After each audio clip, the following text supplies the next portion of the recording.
en cuanto anda, 200 puntos creo que tiene en la región, o sea, bastante bien. Ahí se establece la distancia que hay entre la economía de ustedes y la nuestra. Pero claro, para cada uno de nosotros, ya entrando en tema, ¿no? La vida cotidiana de hoy tiene un grado de incertidumbre siempre alto.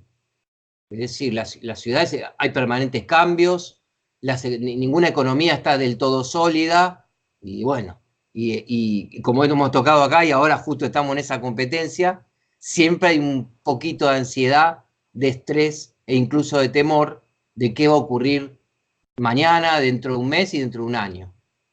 Bueno, sé que hoy, bueno, ya no está Héctor presente, no veo a nadie más conectado. ¿Arrancamos? Les vamos a dejar una clase brillante a los compañeros que no están. Y vamos a usar el humor ahora, porque a propósito, Héctor está ausente con aviso, más que justificado, pero los demás se salvan de dar los tres debilidades emocionales. Así que van a aprender con nosotros, cuando nos exponemos nosotros. ¿Se acuerdan que habíamos hablado del enojo? ¿Lo tienen a mano, por favor, la dinámica? Análisis de nuestras debilidades emocionales. Sí, está la mano.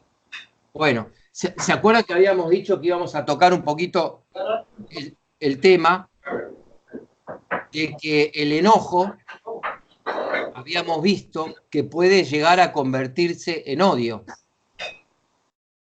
Y cuando nosotros dijimos que el control emocional es la regulación de la frecuencia y la intensidad. ¿Recuerdan esos dos factores? Hacemos un pequeño repaso como facilitador, ¿no? Control emocional es la regulación de la frecuencia y la intensidad de una emoción o de un sentimiento. Entonces, en ese sentido, aunque hay ataques de odio instantáneos, en general el odio, la mayoría de los especialistas lo suelen ver como un proceso acumulativo de enojo, de ira, de frustración.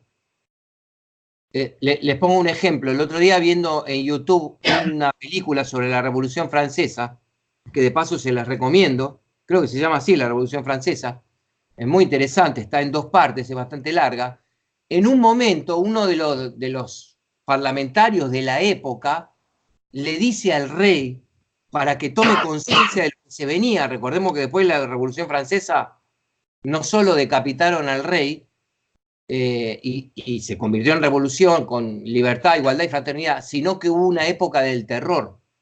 Es decir, que la Revolución Francesa se pasó un pueblo, se pasó de rosca, como decimos en Argentina, no sé cómo, no me acuerdo cómo lo dicen en México, y no sé a cuántos miles de personas decapitaron.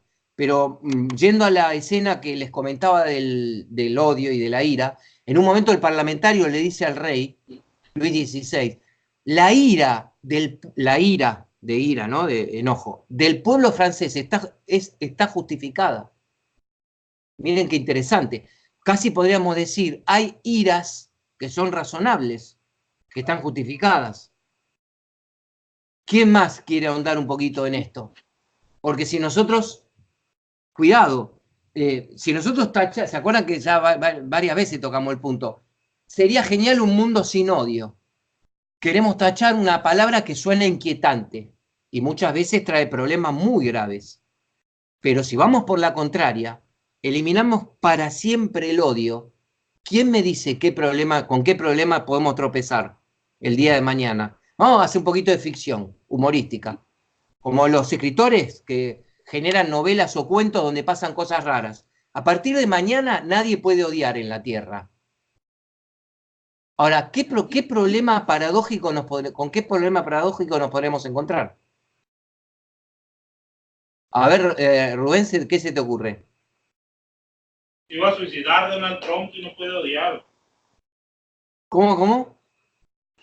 Se iba a suicidar Donald Trump si no puede odiarse. Bueno, por ejemplo, es cierto, miren qué interesante, no pensaba que íbamos a ir por ahí. Tengo otra cosa en mente, Rubén, pero está muy bueno lo que tú dices. Una persona que necesitara momentáneamente el odio, aunque sea por inercia, porque está habituada a eso, se suicidaría. Porque el odio también es un escape energético. Hoy vamos a poner acá algunos acrósticos para facilitar nuestra tarea de instructores. Y uno de ellos es ese, es el tema o vuelve la cuestión de la energía emocional. Si de repente mañana una mancha solar, para decirlo, para completar el cuento o la novela, me impide tener odio, ¿a dónde va a parar esa energía? Entonces, aunque Rubén se la agarró con Donald Trump, que no tengo ningún problema, está bien, muy bien planteado. La gente que viene odiando permanentemente, mañana va a tener un problema energético. Porque las manchas solares ya no, la energía no desaparece. Otro ejemplo de problemático, si no podemos, si no se puede más odiar, no hay gente que odia, pongámoslo que sea con comillas, positivamente. A ver, ¿quién me da un ejemplo de un odio que podría ser positivo para la humanidad? El odio a la violencia, el odio a la contaminación, me imagino que tienen... Odio a la violencia, a la contaminación. Si yo te digo, Rogelio, odio la injusticia que hay en el mundo, no suena tan mal. Siempre suena inquietante, porque tu propio planteo, odio la violencia, medio parece ahí como que me estoy contradiciendo, pero si le damos cierta flexibilidad al término, es mejor una persona que odia en forma controlada o levemente la injusticia que un indiferente total. Que una persona que dice, a mí me da igual lo que pase. Mientras yo esté a salvo, mientras yo y mi familia estemos a salvo, que pase lo que quiera. Así que ahí tenemos un ejemplo del problema del tema de eliminar del todo el odio. Ahora sabemos que mayoritariamente, vamos a la otra cara del asunto, para no preguntarles a ustedes, estoy haciendo memoria la última vez que odié yo, porque tengo mis odios como cualquier otro ser humano. Declaro que no fui feliz. En esos momentos de odio, no soy feliz. Si ustedes me preguntan, ¿y vos odiaste alguna vez? Sí, por supuesto. ¿Y te gustó odiar? Y digo que no. Yo obviamente prefiero amar, prefiero admirar, prefiero estimar, prefiero estar alegre. Cuando uno está odiando, en tu caso, Jesús, la última vez que vos te registrás odiando, ¿te gustó? No, por lo mismo de que fue mucha energía contenida y no saber cómo deshacerse de ella, entonces sí es muy molesto y frustrante sobre todo. Frustrante, claro. Y además, otra pregunta, Jesús.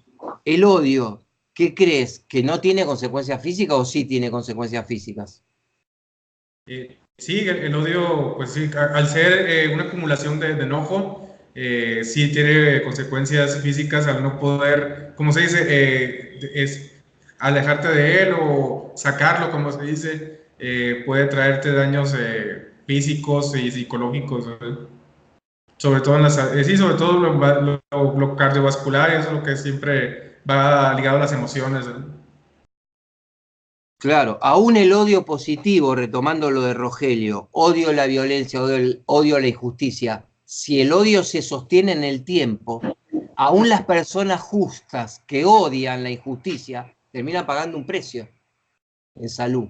Física segurísimo, y mental habría que poner un interrogante. Yo no sé si una persona que odia durante meses y meses y años no termina estando afectado mentalmente también. Físicamente es ineludible eso. A propósito, no se me querría escapar que el jueves hubo un curso y me escribió Héctor, que había estado muy lindo, y me dijo que Noé me prometió que Noé nos iba a contar un poco cómo estuvo lo de jueves. ¿Era coherencia cardíaca, puede ser? Recibí un gráfico de Héctor y me dijo que nos podías contar un poco, Noé. ¿Puedes hacerlo ahora? Sí. Sí, adelante. Pues esa sesión ya anteriormente fue para eso. Y casualmente tengan en mente que lo que vamos a escuchar ahora de Noé tiene que ver con estas emociones intensas, ¿no? seguramente nos va a hablar de algo que debe ser una gran herramienta para regular las emociones intensas, que son las que nos provocan problemas. A ver, Noé, ¿cómo fue la cosa? Ya, mira, hace 1 año y medio llevamos el curso también, esta capacitación, pero como en el último año se renovó, más bien se integraron, se incorporaron nuevos elementos de aquí a la planta laboral de colaboradores, hubo la necesidad de actualizarnos en el tema e integrarlos a ellos este tipo de aspectos de coherencia cardíaca. ¿Por qué? Porque mientras unos conocían o estaban fogueados con los temas de la respiración, las técnicas, un poco generalidades de que el pranayama, el mindfulness y todo esto, los nuevos pues lo desconocían, ¿no? Entonces, en recientes semanas volvimos a hacer estas actividades de tomarles la lectura sin que ellos conocieran las técnicas. Entonces hay datos muy interesantes que Ya pues, sé que en el camino. hay datos muy interesantes que tenían que verlos desde la técnica, la práctica, y todos están en la misma sintonía. Entonces se realiza intervención el miércoles y jueves, donde se nos hacía jueves y viernes, jueves y viernes. La hora más propicia pues era despuesito de casi 1 hora antes de salir de la jornada laboral, para estar más tranquilos en el supuesto de no tener más actividades familiares, laborales, y contar con la presencia de todo el personal de Sonora Natural, todo el personal del Dorado Sistema de Sinergia, y también de los compañeros que están allá en las afueras, tanto de Durango y Zacatecas. ¿De cuántas personas estamos hablando, Noé, en total, entonces? Yo contabilicé 39 presencial, y ahí se quedaron foráneos algunos 10 o 15 personas. Quiere decir como alrededor de casi 60, ¿no? Y lo interesante de ello es que desde principio a fin de la intervención de Héctor es que se pone el dispositivo a 5 personas, se seleccionan de preferencia que sean el personal nuevo, porque se supone que no conocen y los vamos a agarrar en curva y no saben respirar y vienen estresados y vienen desconociendo todo ello. Entonces, monitorearlos desde el principio a fin, para cuando ya Héctor está soltando la técnica y la práctica, veamos el comportamiento al final de toda la sesión de las 6 horas, veamos al final de las gráficas, de cada uno de los elementos, y donde se constata pues con el sensor el HeartMate, que sí, pues, o sea, cómo se logra una estabilidad al momento de que nuestros pensamientos, nuestra respiración, nuestra tranquilidad en el momento en el que nos las estamos tomando, pese a que están trabajando las neuronas a 1000 por segundo, pero cuando se está enfocado en ello, en lo que se adquirió durante la clase, en las recomendaciones de cómo hacer la postura y los momentos y segundos en los que se tiene que respirar, pues la gráfica obedecía a cuestiones ya pues muy naturales y muy sanas en cuanto a las 3 principales lecturas que se deben tomar en cuenta, que son la coherencia negativa, que es la roja, la coherencia azul, que viene siendo la neutra, y la coherencia verde, que los compañeros ya en resumidas cuentas, los 5 que estuvieron aquí al frente midiéndose esos niveles, iniciaron con una total incoherencia en su respiración, que lanzaba datos así, la coherencia positiva, datos como 20% de coherente entre las el rango de pulsaciones por minuto y la respiración. Conforme fue pasando la mitad de la intervención, se logró estabilizar esa gráfica y al final, las últimas 2 horas, ya se notó en la gráfica fielmente que todo el equilibrio estuvo, de la coherencia estuvo al 98 o si acaso al 100% de las 5 personas que se estuvieron monitoreando. Es decir, que eso es como el polígrafo. Creo que una vez, no sé si comentaría que es más o menos parecido, ¿no? Nomás que aquí pues convergen otras cosas, ¿no? La psique y la respiración. Me parece que es al revés, que mirá, justo que lo nombraste, Noé, Ajá. me parece que es el antipolígrafo. El polígrafo mide la excitación emocional, ¿no? Y este aparatito maravilloso que han inventado nos permite tener a nosotros el privilegio, la suerte. Hola César, no te saludé. La suerte de ver, Hola, buenas tardes. de tener la evidencia tecnológica de nuestro estado, coherencia, si no recuerdo mal, es pulso cardíaco y respiración, ¿no? Y que es el pulso cardíaco, el corazón, por eso se llama coherencia cardíaca. Entonces, es el antipolígrafo. O sea, el aparatito, corrígeme cualquier cosa que diga mal, ¿no es? Pero está evaluando mi serenidad progresiva y mi armonía. ¿Qué palabras? Bueno, se hace que se usa la palabra coherencia porque es la más técnica, pero ¿qué otras palabras? Estoy reduciendo el estrés, ¿no? Cuando se alcanzan los valores esos que vos mencionaste. Y las personas contaron cómo fue la experiencia subjetiva que sentían. Sí, creo que, pero, o sea, Karen sí dijo, pero no escuché. No, sí les preguntó Héctor, pero fue casi en lo personal. Ajá, ok. Pero Porque, en conjunto las técnicas que se hicieron esa del dragón y Sí.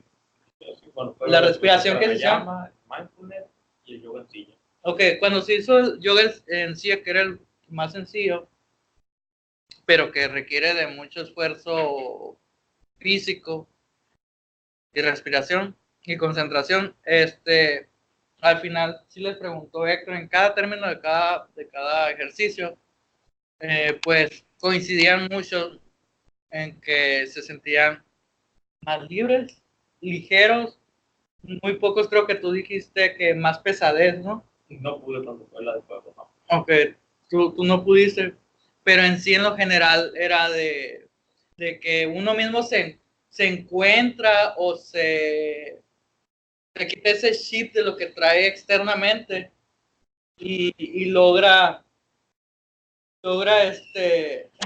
ser uno mismo y pues alcanzar no sé si plenitud o tranquilidad que en ocasiones ni las encontramos cuando estamos dormidos, ¿no? O estamos a solas en casa y por lo mismo que no nos prestamos atención para estabilizarnos, pues, estabilizarnos como persona o nuestros pensamientos y vivimos siempre sujetos a las preocupaciones, mortificaciones, etcétera, y pues que con esas pequeñas intervenciones o técnicas pues se pueden lograr. claro, cuando dices la palabra plenitud, yo le agregaría la palabra libertad. Si hacen memoria, no sé cómo van con las lecturas del módulo 4, si no recuerdo mal, la primera lectura se llama Liberación o Dependencia, que era una consigna política de la década del 70 en Argentina, y bueno, le pusimos con un poco de humor eso.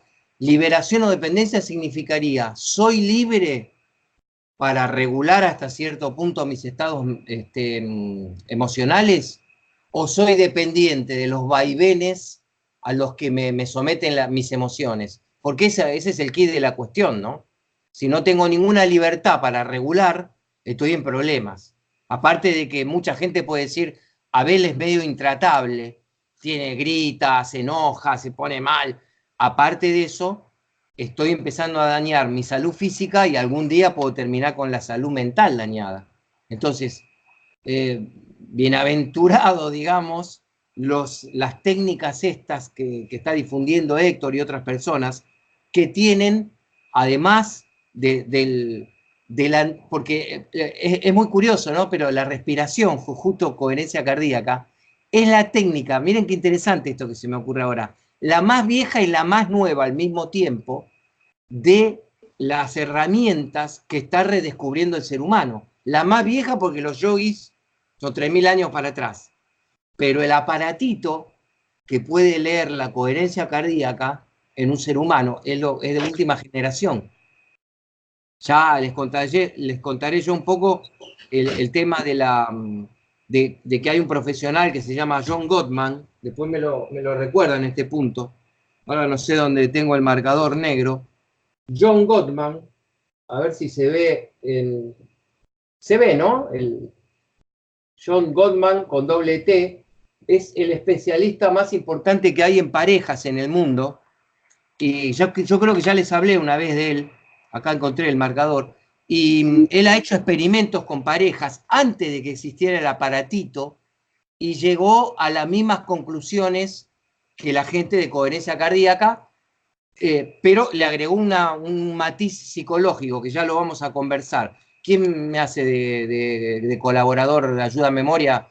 Jorge o Rogelio, que los veo anotar seguido. Jesús, ¿quién me lo recuerda? Jesús, ¿me lo quieres recordar más tarde? Lo de Gottman, no es en este encuentro, en el próximo. Ok.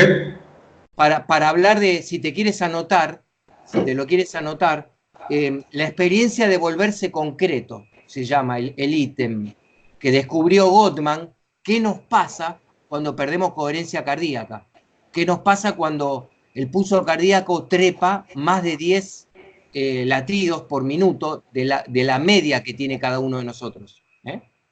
Así que bueno, me congratulo de lo que me cuentan, de esa experiencia, y pregunté por el feedback de las personas, porque que no nos pase como les pasa a los niños y a los jóvenes, que están tan habituados a las maravillas tecnológicas y que dan las cosas por sentado y a veces no valoran lo suficiente las oportunidades que tienen. Entonces, yo quisiera destacar que ustedes y yo nos tenemos que sentir privilegiados, no solo porque, empezando de lo más bajo, ¿no? Que comemos todos los días, tenemos trabajo, tenemos familia, sino que encima trabajamos en organizaciones que se pueden dar el lujo de tener actividades como esta, que es útil para el resto de nuestras vidas. Aprender a regular nuestras propias emociones, creo que habíamos dicho una vez la frase, es útil en tiempos de bonanza, que podríamos considerar que estamos en ese momento, útil en tiempos de bonanza, imprescindible en tiempos de crisis. Tú también te das cuenta cuánto valen esas técnicas cuando te toca afrontar una dificultad. Porque en vacaciones o cuando tienes un momento de éxito imprevisto, es más fácil entrar en coherencia. Pero cuando vienen los problemas, que nunca faltan, ahí es donde se vuelve el entrenamiento que estamos haciendo, se realza su valor, ¿no? Bueno, habíamos quedado con una pregunta del millón, ¿no? ¿Cómo se cambia una emoción? Porque, ¿se acuerdan que habíamos puesto 3 niveles? Abajo de todo, en el 3, acción. No pegarle a alguien. Simplifico excesivamente, ¿no? Para que se nos quede bien grabado. Los 3 niveles era, acción, no pegarle a alguien. El segundo es expresión, no gritar o no decir en una reunión estoy muerto de miedo o estoy preocupadísimo, si creo que no es conveniente. Y el nivel 1 es vivencia. ¿Cómo cambio este enojo que tengo contra tal situación o contra tal persona? Retomando el desafío de Rogelio, ¿cómo dejo de odiar la violencia para estar razonable y muy fundamentadamente en contra de toda la violencia?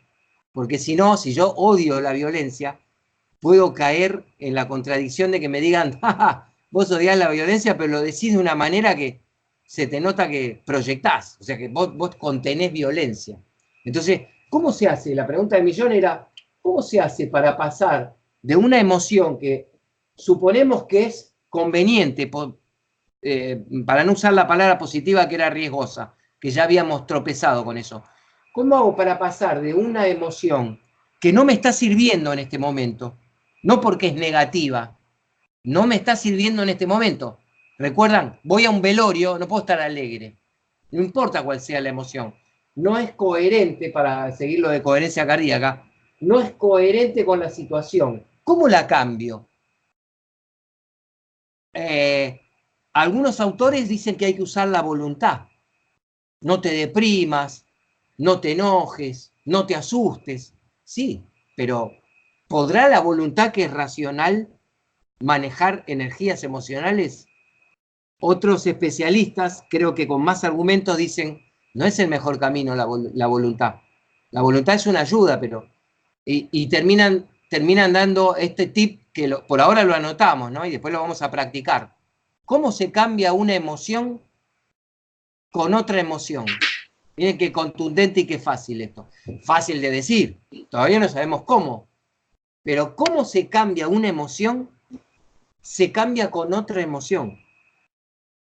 ¿Y de dónde sacamos la otra emoción? Eso es lo que vamos a investigar en control emocional.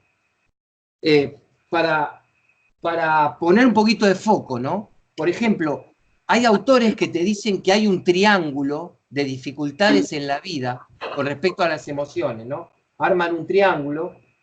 Esto está bueno también difundirlo en los seminarios y los talleres. Y tenemos, en el triángulo vamos a nombrar tres gigantes, para no decirle monstruos, que la palabra es un poco fuerte, tres gigantes emocionales que tenemos en la vida, ¿no? A ver si están de acuerdo. Esto es revisable, así que por favor ustedes me dan su opinión, me dicen cómo lo viven, etc. De un lado tenemos miedo y ansiedad. Miedo y ansiedad. Es uno de los tres. ¿Quién me dice por qué? A ver, hagamos trabajo en equipo, conversemos. ¿Por qué? Explíquenmelo. Ustedes lo saben perfectamente, solo hay que construir la... Dime, Jorge, ¿por qué?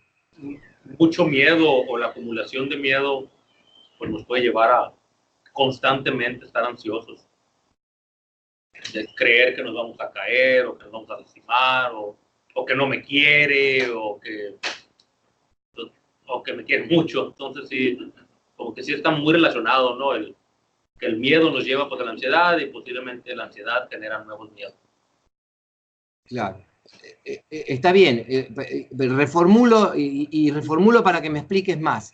De la amplia gama de familia de emociones, que por ahí vieron las pantallas ahí del módulo anterior, familia de emociones hay muchas, hay tres que parece que nos siguieran como la sombra, como una sombra. Es decir, es muy raro encontrar un ser humano que pueda decir de buena fe, che, yo de estas tres, ahora estamos con la primera, yo ni la conozco, hace rato que no tengo ni miedo ni ansiedad.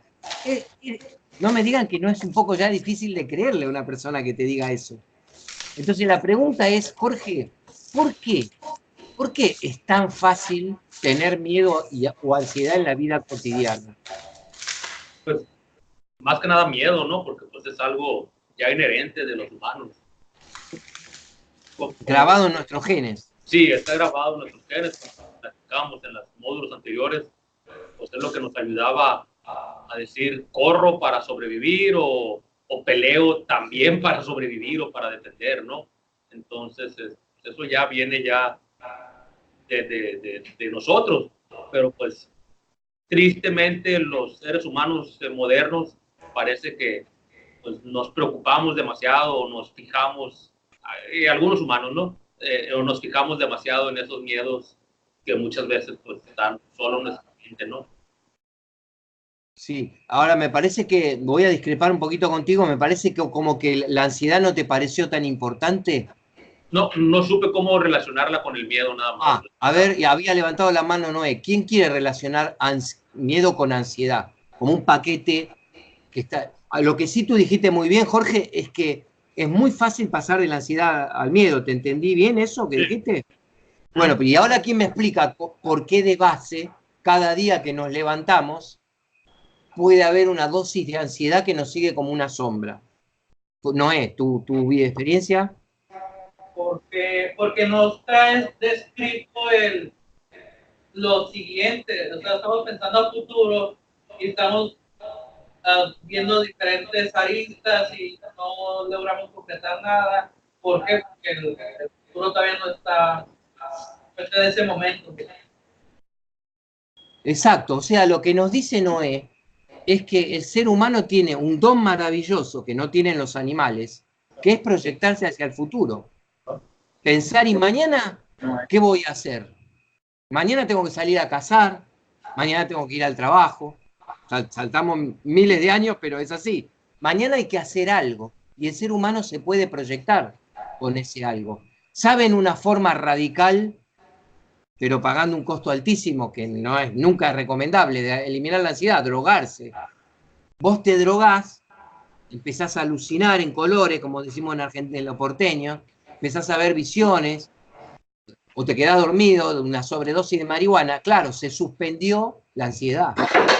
Pero eso en la vida moderna, cotidiana, normal, no es recomendable porque el precio que se paga es altísimo. No es racional parar la ansiedad drogándose. Sin embargo, sabemos que por algo México tiene los problemas que tiene con el narcotráfico y en todo el mundo, incluida la Argentina, se consume droga. Porque desafortunadamente hay una parte de la población de todo el mundo que necesita el estímulo de la droga para vivir. Y les voy a tirar un dato sorprendente que quizá les haga reformularse para el futuro esta problemática, porque vieron que tendemos a veces a ser muy duros con los juicios y decimos ese drogadicto de M puntos suspensivos. Pero saben que se hizo un estudio en Estados Unidos, no que lleve directamente a la droga lo que voy a decir, pero de 100 cerebros estudiados, eran mucho más de 100, pongo 100 como número gráfico, un tercio de los mismos, un tercio de esos 100 necesitaban una estimulación extra de la que se recibe cotidianamente. Un tercio.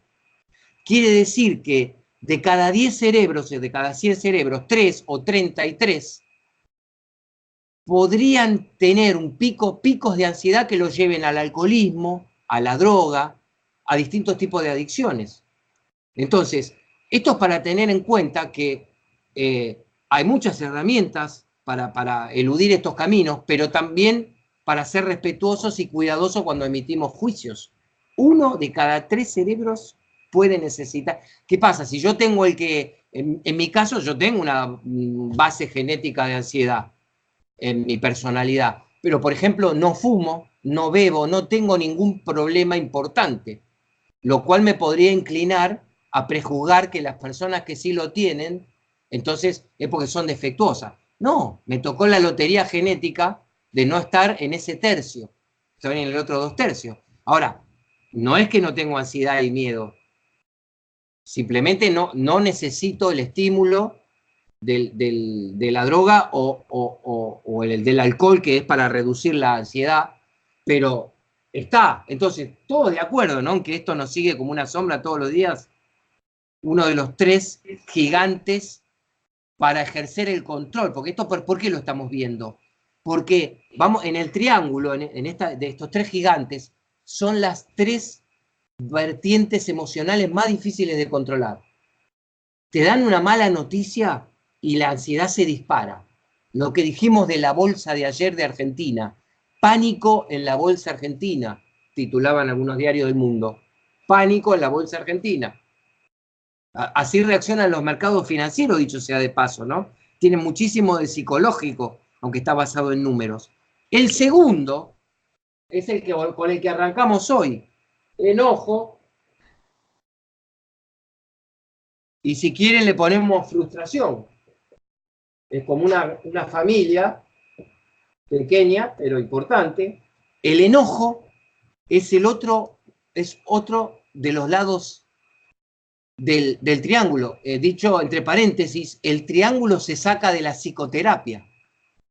se le pregunta a los psicólogos de distintas corrientes en distintas partes del mundo, sus pacientes, ¿por qué van al psicólogo? ¿Por qué vienen al psicólogo? ¿Qué tipo de ayuda necesitan? Es como si hiciéramos un test a las guardias de los hospitales, qué tipo de afecciones lleva la gente.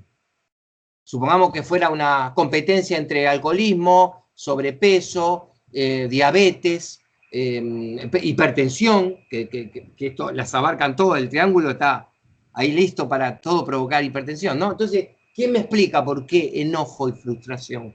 También, cada día que nos levantamos está la enorme tentación de enojarse o frustrarse. ¿Coinciden? ¿Por qué, Jorge, por ejemplo? ¿Cómo es tu experiencia? ¿Por qué crees que está ahí en el triángulo? Pues yo creo que es por la manera tan diferente que pensamos todas las personas. Pues.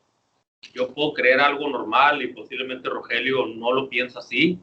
Entonces, pues él y yo somos amigos, somos compañeros, tenemos una relación comercial y puede ser que no me diga nada, pero se frustra un poquito, ¿no? Pero allá afuera, y más si no me fue tan bien el día, pues cualquier persona que me encuentre en la calle, pues me puedo enojar, me puedo frustrar, me puedo muchas más cosas, ¿no? Sí siento que en gran medida es algo que yo creo que está bien o que está mal y que las otras personas, pues que no lo hacen, ¿no? O simplemente acuerdos tácitos que existen en la sociedad y cuando no los cumplen, pues el que se estacionen enfrente de tu casa o que utilicen espacios que están reservados para otras personas. O puede ser que hasta no me afecta directamente a mí, pero pues se me hace mal, ¿no? Gente que tira basura, ese tipo de cosas. Entonces, sí creo que la tentación es muy fuerte todos los días de enojarme, frustrarme, hasta, no sé, hasta generar mucha acumulación de enojo, ¿no? O sea, estuviste admirablemente sintético, Jorge, pero si yo te dijera, y seguí nombrando, ¿es verdad que podríamos estar media hora escarbando en el fondo de nuestra conciencia y dándonos cuenta de que al final nos enoja desde los políticos internacionales, que Rubén por algo nombró a Donald Trump hace un rato, nos enoja desde el celular que se traba hasta Donald Trump? O sea, ¿se dan cuenta qué impresionante que podría ser el listado de lo que nos genera ansiedad y enojo? Entonces, ¿estás de acuerdo, Jorge, que fuiste muy sintético? Dijiste algo muy interesante, usaste la palabra acuerdo y desacuerdo. El enojo, todo enojo o toda frustración es una suerte, para seguir con lo que hablamos con Noé, de incoherencia, abrevio, ¿no? Y por ejemplo, incoherencia entre las expectativas y los resultados. Desacuerdos, como dijo Jorge, desacuerdos entre las expectativas y resultados o entre las personas. Y también podríamos nombrar la palabra conflicto. Directamente Jorge piensa una cosa y yo pienso otra. Y estamos vinculados y tenemos que tomar una decisión. Va a haber un conflicto, o de posiciones o de intereses. En algún momento vamos a tocar bastante la cuestión en habilidades sociales, resolución de conflicto. En la quinta competencia de la inteligencia emocional exploraremos con ejercicios cómo se manejan los conflictos. Porque ya el conflicto no es mi emoción, es mi emoción versus la emoción de Jorge y los criterios de Jorge y los míos. Y el tercero y último es, voy a poner directo la palabra, ¿no? También podríamos poner la familia que arranque de tristeza, pero en psicología se va directo a la cuestión de la depresión. Sí, podríamos ponerle una más suave que mejor que tristeza, es desánimo. Desánimo. ¿Es verdad que cada día que nos levantamos con cierta energía positiva, que nos levantamos motivados, habilidad que veremos a continuación de control emocional, se nos puede empezar a erosionar esa energía? ¿Se nos va limando? Y a lo último del día, ¿puede ser que estemos desanimados o incluso levemente deprimidos? ¿Quién me da su experiencia? Esto también es la tercera sombra que diariamente está. Vieron que se dice que los animales están al acecho. Los animales, los predados están en alerta. La cabra está en alerta. y el león está en acecho. Ninguno de los dos puede relajarse del todo, ni el comedor ni el comido, porque los dos están pendientes de lo que hace el otro. ¿Y quién me dice por qué nosotros estamos acechados, para seguir esa metáfora, por el desánimo o la depresión? A ver, yo opino que el ser humano por excelencia siempre está deseando algo, siempre está en busca de algo, ¿no? Y creo que en cierta forma no obtener esos deseos, ese tipo de cosas, te provocan ese desánimo, provocan un desánimo. Y como lo mencionas, ¿no? Te puedes levantar con todas las energías del mundo, pero si alguna meta no la alcanzas, o sigues buscando, de hecho hay veces que buscamos cosas que ni siquiera le ponemos nombre, y nos dan un estado de ánimo, pues como lo mencionas ahí, depresivo o de desánimo. Y qué interesante la palabra que nombraste, Rogelio, el deseo. El deseo también, aunque no es una emoción, lo que introduce Rogelio, la palabra deseo, que es como la esencia de la vida, el deseo también debe ser regulado. Porque, a ver, pongamos casos extremos. Si no deseo nada, hay dos posibilidades. ¿Soy Buda o estoy drogado? Si soy Buda no tengo... ¿Vieron que dicen que Buda y Jesús, no sé, las grandes... San Francisco de Asís? No sé si vieron alguna película de San Francisco de Asís. Él ya no deseaba nada. Andaba harapiento por las calles predicando a Jesús. Son personas absolutamente excepcionales. No desean nada, porque ni siquiera se casaron, no formaron familias. Posiblemente no tenían los miedos que tenemos nosotros. Rogelio, ¿aceptás el criterio de que cuando estás deseando, ya estás temiendo un poco? Temiendo con M, ¿no? O sea, no, también teniendo, capaz que deseas un auto y lo tenés, pero también temiendo con M, ¿no, Jesús? O sea, cuando empiezo a desear, ¿qué sombra aparece, Jesús, cuando empiezo a desear? ¿Por qué aparecerá con el deseo, aparecerá consciente o inconscientemente el miedo? ¿Miedo a qué? A lograrlo, ¿no? O a tenerlo, o a no tenerlo, o a... Claro, es como una trampa, ¿no? Que en cierta medida la tenemos que aceptar legítimamente. Es lógico que si yo no, repito, si yo no tengo ninguna meta, ningún deseo, como dijo Rogelio, o soy Buda o estoy drogado, no aplica para nosotros. Entonces, para personas normales tenemos que levantarnos con deseos y tenemos que levantarnos motivados por nosotros mismos, por los amigos, por los familiares, por lo que quieran, pero eso es motivación y deseo. Cuando falta, cuando esa energía decae por una pérdida familiar, por un golpe contra la realidad muy duro, estamos incubando una enfermedad y podemos sentirnos sin fuerzas.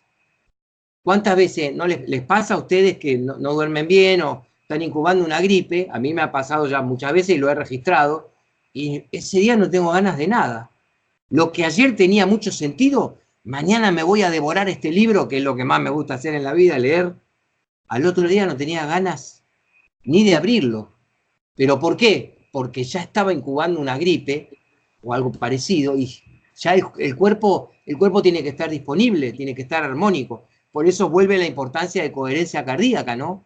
Porque el deseo no es solamente psicológico.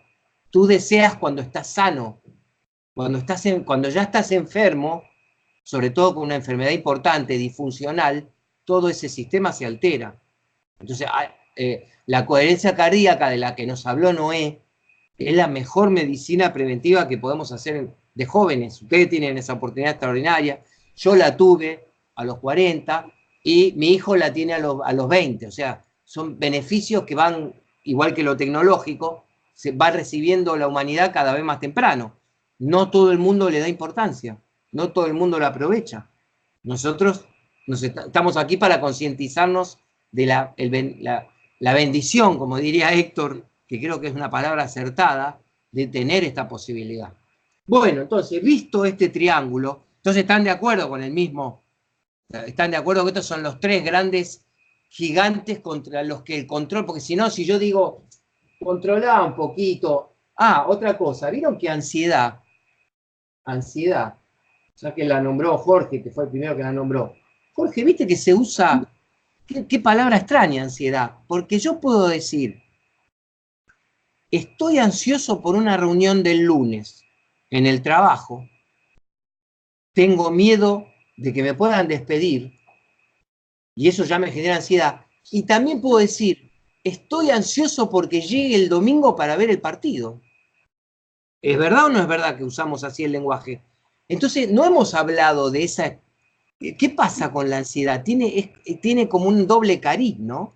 A veces estamos ansiosos para que llegue un día, estoy ansioso de que llegue el día de mis vacaciones, curiosamente.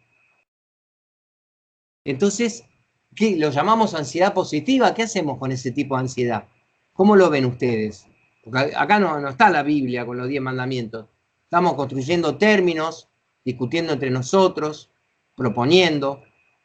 ¿Qué hacemos con esta faz compleja de la ansiedad? ¿Hay una diferencia entre la ansiedad de que me puedan despedir y la ansiedad que llegue el domingo a que arrancan mis vacaciones? Se pudiera llamar ansiedad recreativa. Ansiedad recreativa. O sea, hay una diferencia para ti. Sí. Entre la posibilidad de que me echen y el hecho de que estoy esperando que llegue el domingo para que empiece mi vacación. Hay una diferencia. Entonces tú propones ansiedad recreativa. Una ansiedad de momentos gratos, ¿sería? De momentos gratos, sí. A ver, Jesús. Salir con alguien. ¿Cómo? Sí, de ver un partido, salir con alguien. Cuando conoces una chica, a ver si hacen memoria, los varones, o las chicas, cualquiera, cuando conoce un ser que le gusta, está ansioso y le dice, nos vemos el domingo a la tarde. Han pasado seguramente por la fase de enamoramiento, entonces eso es ansiedad también, conocer, ir a ver una película, hay tantos elementos. Ahora hablemos de lo positivo, que está interesante también, ¿no? Recordar el momento de ansiedad de llegar a casa y jugar con tu hijo. Llegar a casa, también la soledad. Yo a veces estoy ansiando el momento de quedarme en silencio, aunque yo no practico formalmente ningún modelo de meditación. El yoga que hago es de Hatha Yoga, no tengo ninguna práctica así meditativa formal, pero sí agradezco las posibilidades en las que me quedo en silencio o abro un libro en silencio. Y yo leo algunos autores meditativos, que creo que alguna vez les nombré, a Krishnamurti y otros parecidos, a los místicos, leo un párrafo, cierro el libro y me quedo en silencio. A propósito, busco un libro en el que no hay mucho para pensar. No hay que sacar cálculos matemáticos, no hay que ver si estoy a favor o en contra de AMLO o de los Kirchner o lo que sea. Yo tomo un místico que dice una frase que es inspiradora. No sé, supónganse que me dice que en potencia yo también soy Buda. Y yo no sé si tengo que estar a favor o en contra de eso. Simplemente lo considero, lo respeto, me abro a esa posibilidad. Entonces cierro el libro y me quedo en silencio. Eso también es una bendición. Y pregunto, Jesús, ¿es sano, ¿no?, tener ese tipo de ansiedad también o no?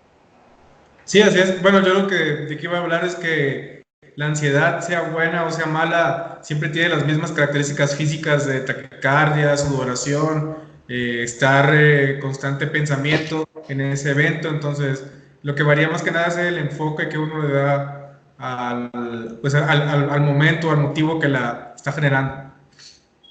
Sí, está muy buena la observación de Jesús para que entendamos que nos conviene usar el término ansiedad para esto que dijo él. Estaba ansioso por llegar, siempre vas a estar un poco de sudoración, un poquito de taquicardia. Entonces habría que quizá cambiar ese término. Cuando no veo la hora de llegar y estar meditando en casa, o jugar con mi hijo, o estar con un ser querido, habría que cambiarle el término, ¿no? ¿Qué le podemos poner? ¿Expectativa? ¿Qué término? Porque tiene razón Jesús, si termino ansiando que llegue el domingo y empiezo a deslizarme en ese sentimiento, en el día a día, de lunes a viernes, estoy en problemas. Aunque mi ansiedad es positiva para llegar el domingo, es porque no estoy pudiendo manejar el presente. Y creo que Héctor, cuando enseña coherencia cardíaca en los cursos y el mindfulness, la clave del bienestar emocional es poder estar aceptablemente bien en el presente. Si yo el lunes ya estoy desesperado porque llegue el domingo, aunque sea porque hay un partido, porque tengo que ver un ser querido, hay algo que voy a tener que observar y resolver en mi interior. Porque tiene razón Jesús, ¿no? O sea, finalmente la palabra ansiedad es una palabra como cualquier otra, pero etimológicamente angustia viene de angosto, ¿no? Ansiedad no me acuerdo su origen etimológico, pero ansiedad es como una tensión con respecto al futuro. Estoy ansioso porque el lunes tal cosa. Y angustia, algunos psicólogos hacen esta distinción. La ansiedad es por el lunes. La angustia es, no sé qué me pasa. Si ustedes buscan, van a ver que hay unos autores que dicen, porque si no, ¿cuál es la diferencia entre ansiedad y angustia? Está interesante esta distinción. Hay muchas otras. Yo solo les transmito las que creo de buena fe que nos sirve a nosotros como facilitadores. Pero hay otras alternativas. Pero ¿saben la que elegí yo? Para luchar contra el lado este del triángulo que tenemos. Tres que se llaman ansiedad, angustia y miedo. Entonces es probable que la gente les diga, sí, ¿cuál es la diferencia? Vos que enseñás inteligencia emocional, ¿cuál es la diferencia entre estos tres gigantes? Hay algunos psicólogos que han hecho distinciones que me parecen útiles. Miedo es cuando hay una amenaza presente. Yo tengo miedo cuando me están forzando la puerta, me están robando, se me viene un camión encima, me están gritando. El miedo sería la amenaza presente, está acá.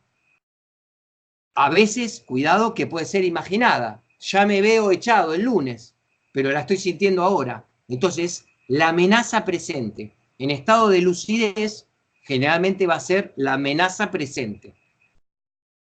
La ansiedad es la amenaza futura. El lunes podrían echarme. Eso es la ansiedad, en su máxima expresión, ¿no? La ansiedad aguda, que se parece mucho al miedo, pero ya no es el miedo de hoy. El miedo, me están por pinchar. Mi esposa, por ejemplo.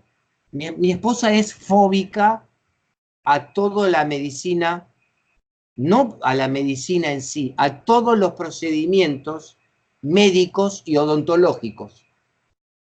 Esto es interesante poner este caso, por ejemplo, de mi esposa. ¿Qué pasa cuando una persona le tiene miedo a las agujas? Y le tiene miedo a los médicos, y le tiene miedo a los odontólogos. El hecho de ir y sentarse en la silla del odontólogo ya te inunda de ansiedad. Les cuento algo que quizá les parezca insólito, pero ojalá no les haya ocurrido. Está mejorando mucho, mi esposa hizo terapia y todo. Yo la tenía que acompañar para tenerla, como si fuera un chico, cuando le sacaban sangre hace unos años. Ahora ya aprendió a ir sola. Pero ¿qué tal si no puedes poner, no soportas poner el brazo y que te pinchen y te saquen sangre? Eso, si está por ocurrir ahora, es miedo. Ya te están poniendo, vieron que te ponen la gomita para... ¿Alguno de ustedes tiene un poquito de exceso de sensibilidad al dentista, al médico? ¿No? Bueno, qué suerte. Yo tampoco, yo tengo un miedo razonable, pero nunca me ha pasado que no puedo afrontar. Entonces, la persona que tiene exceso de esa sensibilidad, si es en el presente, si le están por sacar sangre, es miedo. Si se la van a sacar el lunes, ya está ansiosa hoy. ¿Y qué es la angustia? El tercero y último de la gran familia. La angustia, que viene de angosto, de angostura, ahí lo dije en etimológico, es muy explícito, estás angustiado cuando sentís en el que el pecho no podés respirar.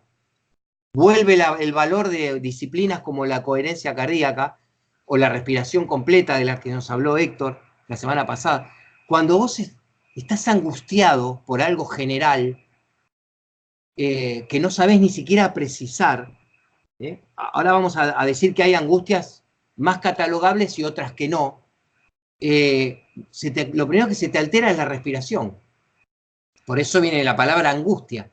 Está la angustia que yo viví cuando mi hijo no me respondía el celular, tenía 18 años, salía en la ciudad de Buenos Aires, que es enorme, no tan grande como Ciudad de México, pero mucho más grande. Hermosillo tiene 1 millón de habitantes. Zacatecas, ¿en cuánto andan? 2 millones tienen esas ciudades. No. Pero, no llega, ¿no? El casco urbano, 1 millón. No, aquí hay 300.000 habitantes, muy chiquitos, Zacatecas. 300.000 en Zacatecas y en Hermosillo, el casco urbano, ¿cuánto? ¿1 millón? Más o menos 1 millón. En Capital Federal, o sea, la ciudad de Buenos Aires, hay 3 millones y el conurbano, le decimos acá, o sea, el Gran Buenos Aires, lo que sería Distrito Federal, 7 millones más. Somos 10 millones de personas en la superficie de España. 10 millones de personas apelotonadas en un país chiquito de Europa. Mucho más chico que España, me estoy equivocando, sí, muchísimo más chico. Es una ciudad agrandada, no tan grande como DF. DF no me acuerdo cuánto tiene, pero mucho más grande. Entonces, cuando mi hijo salía, está el fantasma de la inseguridad. ¿Cuándo te agarra angustia? Cuando no es ansiedad de que le está por pasar algo. Tú no sabes si le va a pasar algo. Presumes que no, pero te empieza a agarrar angustia porque son las 2 de la mañana y te tenés que empezar a hacer un listado. ¿Qué pasó? Le robaron el celular, salió con una chica. El compañero de él también tenía celular. ¿Se acuerdan que yo les conté? Hacíamos el checklist con mi esposa tratando de determinar qué representa esa situación. Entonces la angustia también está muy vinculada a la impotencia. Esto es importante que se lo anoten. Angustia, en la ansiedad, yo puedo decir, ahora hago un poco de coherencia cardíaca y me olvido adrede, conscientemente del lunes. Me pongo a ver una película y me olvido del lunes. Y me pienso una técnica para manejarme en la reunión del lunes. Eso es porque es ansiedad. Pero si es angustia, si en realidad no sé bien qué pasa el lunes, ni siquiera tengo una reunión el lunes, es más difícil. Porque la ansiedad está vinculada con la incertidumbre y la impotencia. Si tú tienes un familiar que salió de viaje y ya hace 4 horas que debería haber aterrizado y no da señales de vida, para decirlo en forma fuerte y chocante, ¿por qué es angustia más que ansiedad? Porque te sientes impotente. No puedes hacer nada más que esperar. La espera es angustiosa. Entonces, la angustia igual impotencia. Cuando hay situaciones de impotencia, despierta la angustia porque uno es autoconsciente de que no puede hacer nada. Yo supongo que le voy a hablar de un tema que extraño, ¿no? Pero yo tuve animalitos domésticos en mi casa y he observado, yo sufría cuando nos íbamos de vacaciones, aunque dejábamos amigos que los cuiden, porque pensaba, siempre me gustaron más los gatos que los perros. ¿Y por qué? Porque yo no soporto el perro que se queda solo. A mí me genera angustia el perrito que se queda solo 8 horas esperando que llegue su dueño. Esto es una idea mía, ¿eh? Las comparto con ustedes a ver qué opinan ustedes. Para mí ese animal, el gato no, porque el gato es independiente, a veces ni nos da bolilla cuando llegamos. Pero el perro está, según mi criterio, tiene un síntoma como de angustia cuando se va el dueño, de la que no se recupera hasta que no vuelve. ¿Ustedes están de acuerdo con esto que estoy diciendo o yo estoy medio chiflado? Con la edad, no sé, me está pasando algo. Yo ya estoy chiflado, pero sí. Chiflado también, muy bien, me agradezco la sinceridad. Pero, ¿vos tenés perro, Rogelio? Sí, tengo 2 perros de raza grande, Abel. Y cuando me voy de viaje, aunque se queda mi esposa, mis hijos, que son los que se quedan jugando con ellos, bueno, los que más juegan con ellos, extrañamente, si uno está en la casa, no comen bien. Aunque esté el resto de la familia ahí en la casa. Pero eso es si te vas de viaje. Si tú vuelves a la noche, cuando tú te ausentas en el día a día, eso no ocurre. No ocurre, ellos ya saben mis tiempos. Me está suscribiendo a mí la idea, porque miren lo que nos cuenta Rogelio. Primero, yo estaba hablando del perrito que se queda solo en la casa. Y segundo, estaba hablando de las 8 horas de todos los días. Resulta que Rogelio me sube la apuesta y me dice que cuando él se va, un miembro de la familia se va de viaje, ya el perro se da cuenta que no volvió a dormir Rogelio y ya entra en un modo de angustia. En este caso se expresan que no comen de la misma manera. Exacto. Increíble, ¿vieron? Así que, bueno, estoy chiflado, pero por otros temas. O sea, no me equivoqué. La angustia es una espera en donde no se sabe qué va a ocurrir. Yo supongo que el animal, por suerte, no piensa que no va a volver el dueño, porque si pudiera pensar eso, capaz que se muere de corazón, pobre. No piensa, pero queda en modo de espera. Y Rogelio nos confirma que el perro, los animales, en particular los perros, porque los gatos no tanto, tienen un reloj interno. Aunque no usan reloj, no tienen un celular que les mide el tiempo, se dan cuenta que Rogelio no volvió esa noche y al otro día están distintos. Entonces, quedó ejemplificado hasta en el reino animal lo que es el tema de la angustia. Bueno, hacemos un cortecito y cuando volvemos vamos a construir juntos, acá en la pizarra, y luego continuar con la dinámica, 3 acrósticos fundamentales para interesar a la gente y a nosotros mismos en el control emocional. Vamos a construir 3 acrósticos para que nos queden grabados, lo van a anotar ustedes en el cuaderno, y después ya en algún momento ni van a necesitar hacer memoria, les va a venir la frase a la cabeza y la van a poder enseñar sin ninguna dificultad. ¿Nos juntamos en 5? Sí. Hasta luego.